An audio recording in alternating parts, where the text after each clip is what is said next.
Guys, Brian Myrls Country here. Wanted to go over MCS systems with you. This is the ones with the short buffers. They got the 2-inch buffers, and they got these firewall folded pistol braces, or they've got the Tailhook pull-out pistol braces. So if you've got that system, you need to watch this. This is important for cleaning your gun, but the main thing is assembly and reassembly. You got to know these things. So here we go. Without further ado, I've got the gun apart here, and this is the firewall folded MCS system here. And it's not put together. Obviously, this is the lower. Here's our bolt carrier. We've got our plunger spring and our guide rod and spring right here. So, and here's the upper right here. So what you want to do first, let's say your gun's already disassembled. You've cleaned it, you've taken your bolt carrier out, you disassembled this, and you want to put it back together. So the first thing you want to do is pull your charging handle out a little bit like that. So you can see that. And then take your bolt and make sure your bolt is pulled out all the way. And stick this gas key in the slot of your charging handle. So when you put your charging handle in, there's got these two little, edges here where you can feel it before, you can slide it back and forth, and it'll drop down that slot like that. So that's how you put a charging handle if you don't know how to do that. And you kind of stick it in, make sure it's good. Get your bolt, make sure your bolt is pulled out like this, and your bolt carrier, stick it upside down, and it should go in the gun smooth, just like that. What I do is I like to push it down a little bit, just to make sure it's seated, okay? And so then, obviously, like any other AR-15, you take your lower and your upper, take your front pin, you click it down, take your rear pin and click it down, see? And so just like you would on any other AR-15, but then what you want to do is take this here, I don't know if you guys can see that, but take this, I like to pull the charging handle up because it brings your bolt up to the top, to the back of the gun. And then what you can do is you take this ring right here.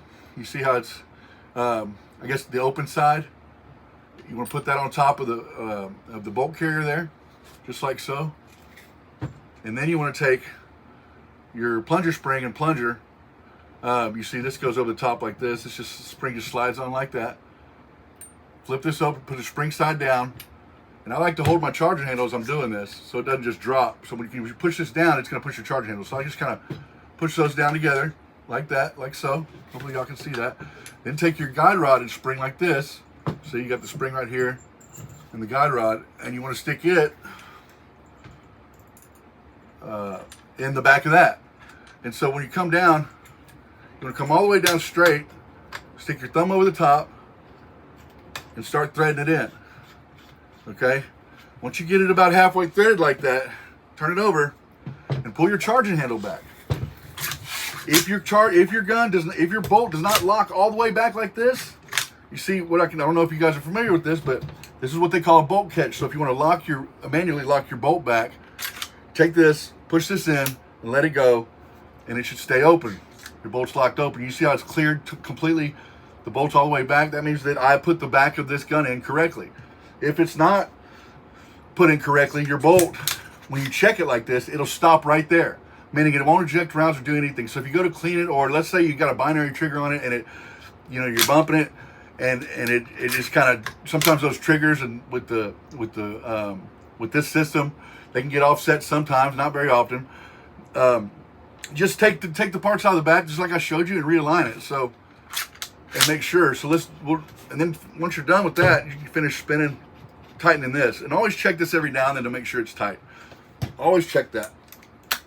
And it's the same thing with the Tailhook system. The only difference is this folds and the Tailhook pulls out. So now let's show the disassembly. So what you want to do is you take this, get it out of the way, get your Tailhook out of the way, or your pistol brace folder. Get the screw on the back, unscrew it. Now put pressure on it. Remember to keep your thumb over the top because it's going to have it's spring loaded. Unscrew this. This is how you take it apart to clean it. So remember this, guys. This is why most people have their problems. So you pull this out very lightly with the spring and the guide rod. You flip your gun over, and here comes the plunger and plunger spring. Pull this up. There's your ring, right there. And then there's your bolt. And then what you want to do from there is push your bolt all the way back in. Take your forward assist and push it. Make sure it's seated all the way back down. And then take your back pin, pop it like you would any other AR, And that's how you do that. And then you pull your bolts out, so on and so forth. Now, remember, these bolts, they're cut bolts. They're not the same as a regular bolt carrier. So they're smaller, just so you know. Again, take your charge handle. You know, and then what you do, once you got it all disassembled, you take this apart and then clean it all up. And then you oil it. You know, I'll take the oil and I'll put a little oil in here. Make sure it's good and slick. And then take your bolt carrier, stick it back in there. Nothing should be forced. Remember, if you don't have that bolt, if you don't have this bolt pulled out, if it's pushed in like this, it won't go in the gun. You got to pull it out. So once you guys learn that, then you can learn how to clean your gun. You'll know how to check it. See, I'm going to put it back together again. Putting this down, dropping this, taking my charging handle, pulling it up, taking the ring, putting the ring right there, taking the plunger and plunger spring, putting it on top while I'm holding my charging handle, taking the guide rod and the guide rod spring and pushing it in all evenly, just like so. Thumb over the top. Get a couple threads on it. Always check this to tighten it, like I said. So I got it halfway threaded, then check to make sure your bolt locks all the way back. Again, if it doesn't come all the way back, you need to take everything out and redo it again. This one, again, I did it fine, so it'll shoot fine. Then take it and finish tighten it, of course. So anyway, this is how you disassemble and assemble your MCS, Myrls Country MCS pistol brace short buffer systems. So thanks for watching, guys. Call me if you have any questions.